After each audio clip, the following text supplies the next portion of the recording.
विद्यार्थियों, ये है अर्धवार्षिक पेपर आपका 2022-23 का, जो कि आपका महाराजगंज में हुआ है, आपका सोशल साइंस का। तो चलिए इसके आंसर्स देख लेते हैं। बिल्कुल नए पैटर्न पे आधारित है, जैसा कि आपका मॉडल पेपर बोर्ड ने जारी किया है, बिल्कुल वैसा का वैसा ही पेपर ये आया हुआ है। तो चलिए इसके क्वेश्चंस को देखते हैं।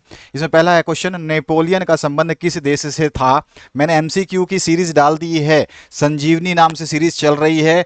आपका पहला पार्ट यूरोप में राष्ट्रवाद करवा दिया गया है, और दूसरा पार्ट जो है आपका भारत में राष्ट्रवाद, वो सुबह आपको मिल जाएगा। इस तरह से हर दिन आपको दो दो वीडियो मिलते रहेंगे, सुबह शाम, जिसको पढ़ करके आप आसानी से बहुत मजे से स्कोर कर सकते हो। तो नेपोलियन का संबंध किस देश से था? तो आंसर हो जाएगा हमारा फ्रांस से। ठीक है, ये क्वेश्चंस करवाए हुए हैं मैंने उसमें। अच्छा, सविनय अवज्ञा आंदोलन कब चलाया गया? ये भी क्वेश्चन मैंने कराया है। तो हमारा जो आंसर हो जाएगा 1930 में। इसके बाद जो नेक्स्ट क्वेश्चन है उसकी बात करते हैं। करो या मरो का नारा किसने दिया था? तो करो या मरो का नारा जो है महात्मा गांधी ने दिया था। इसके बाद जो नेक्स्ट क्वेश्चन है इसको देखिए। यहां पर जो है आपका श्रीलंका एक खालिस्तान देश है, तो श्रीलंका एक द्वीपीय देश है। बी ऑप्शन जो है करेक्ट हो जाएगा। इसके बाद जो है आपका पांचवा क्वेश्चन, भारत में पंचायती राज्य की स्थापना हुई थी, तो ये कब हुई थी? तो हमारा जो राइट आंसर हो जाएगा वो हो जाएगा 1992 में। तो 100 ऑप्शन जो है इसका करेक्ट हो जाएगा। इसके बाद जो छठा क्वेश्चन है इसमें पूछा गया आपसे, सामाजिक विभाजनों की राजनीति का परिणाम कितनी चीजों पर निर्भर करता है? तो ये हमारे तीन चीजों पर निर्भर करता है। तीनों के नाम आपको पता होने चाहिए, कमेंट सेक्शन में मुझे कमेंट कर देना। ठीक है, इसके नाम आपको पता होने चाहिए, क्योंकि इसके ऊपर बड़ा प्रश्न बनता है कि सामाजिक विभाजनों की राजनीति का परिणाम जिन कारकों पर निर्भर करते हैं उनको संक्षेप में समझाइए, इस तरह से आता है। तो वो तीन कारक आपको याद होने चाहिए। इसके बाद सातवां क्वेश्चन, निम्न में से किस राज्य की प्रति व्यक्ति आय सर्वाधिक है? तो किसकी आय सर्वाधिक है यहां पर आपको बताना है। तो हमारे जो सातवें क्वेश्चन का सही आंसर हो जाएगा, ये हो जाएगा राजस्थान की। ठीक है, 100 ऑप्शन जो है इसमें करेक्ट हो जाएगा। इसके बाद आते हैं नेक्स्ट क्वेश्चन पे। यहाँ पे हमारा आंसर राजस्थान ना होके हरियाणा हो जाएगा। ठीक है, हरियाणा, राजस्थान बहुत नीचे आता है, तो हरियाणा जो हमारा सही हो जाएगा आंसर। हरियाणा के बहुत नीचे फिर जाके आपका मेघालय, मेघालय के नीचे राजस्थान, उसके नीचे बिहार, यानी हरियाणा उस पर ऊपर आ जाता है। ठीक है, तो यहाँ पे ऑप्शन कर लें, और यहाँ पे 100 ऑप्शन जो है गलत हो जाएगा। तो यहाँ पर मैं आपको दोबारा करवा देता हूँ, हटा देता हूँ इसको। यहाँ पे हरियाणा जो है इसका राइट आंसर हो जाएगा। आते हैं नेक्स्ट क्वेश्चन पे, यूरोप में प्रथम विद्रोह कब हुआ?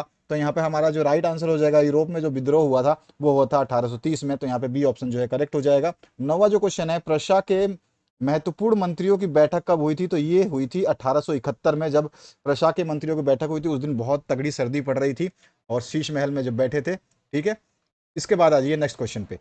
तो नेक्स्ट जो क्वेश्चन है देखिए यहाँ पर 10वां क्वेश्चन जो है आपका, इसको देख लेते हैं।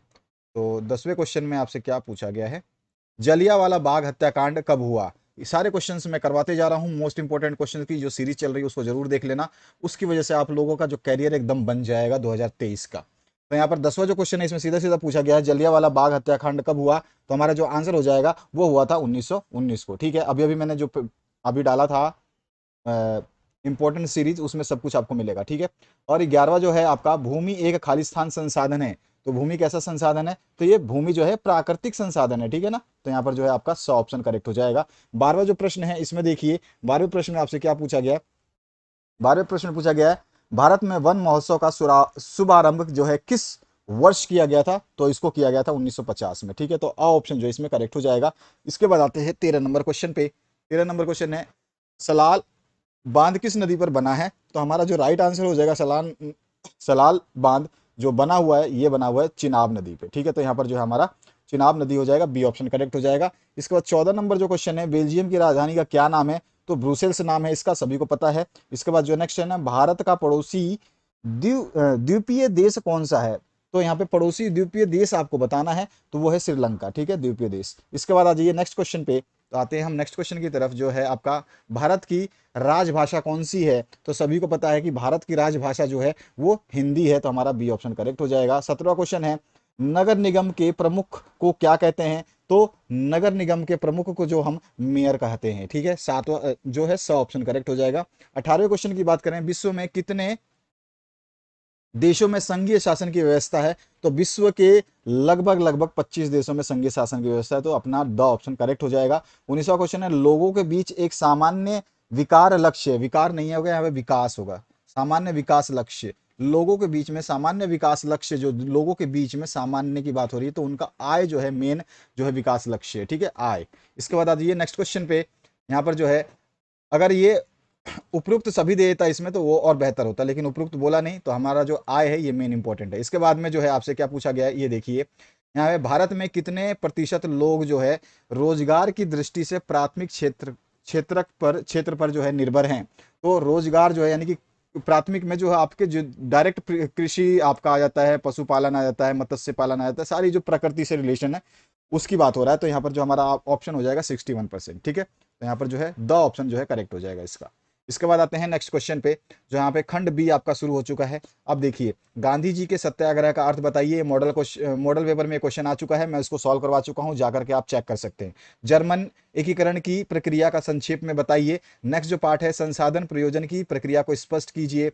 अथवा में पार्ट है, पर्यावरण संरक्षण की आवश्यकता क्यों है। ये सारी चीजें मैं बताता गया हूँ, मॉडल पेपर जरूर दे। गठबंधन सरकार से क्या आप समझते हैं और संघवाद क्या है। इसके बाद में एक विकसित देश की क्या क्या विशेषताएं होती है, संगठित क्षेत्र किसे कहते हैं।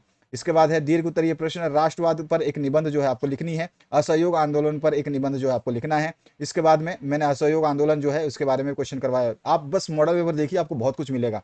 और वनों के 4 लाभ का वर्णन करना है, भारत में मिट्टी के प्रकारों का आपको वर्णन करना है, और सामाजिक विभाजन किस तरह से राजनीति को प्रभावित करता है ये भी मैंने क्वेश्चन करवाया हुआ है। इसके बाद में है अथवा में भारत एक संघीय देश है, उदाहरण सहित आपको बताना है। भारत में सार्वजनिक वितरण प्रणाली की 6 कमियां जो है आपको बतानी है।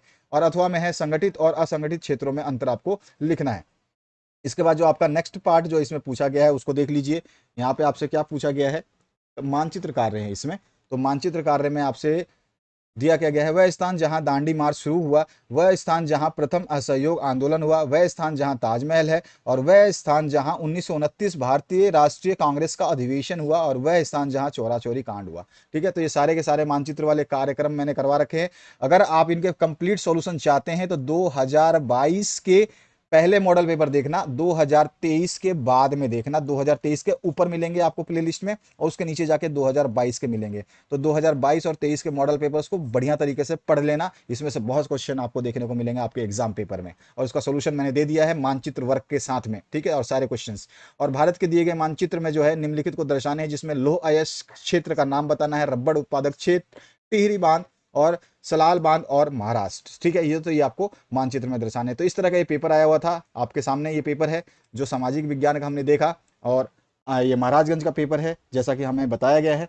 तो आशा करता हूँ इस वीडियो से आप लोगों को हेल्प मिलेगी। आप भी अपना क्वेश्चन पेपर भेजना चाहें तो पीडीएफ बना करके आप भेज सकते हैं। व्हाट्सएप नंबर नीचे स्क्रीन पर डिस्प्ले हो रहा है, इस नंबर पर आप भेज सकते हैं। Thank you very much, have a good day.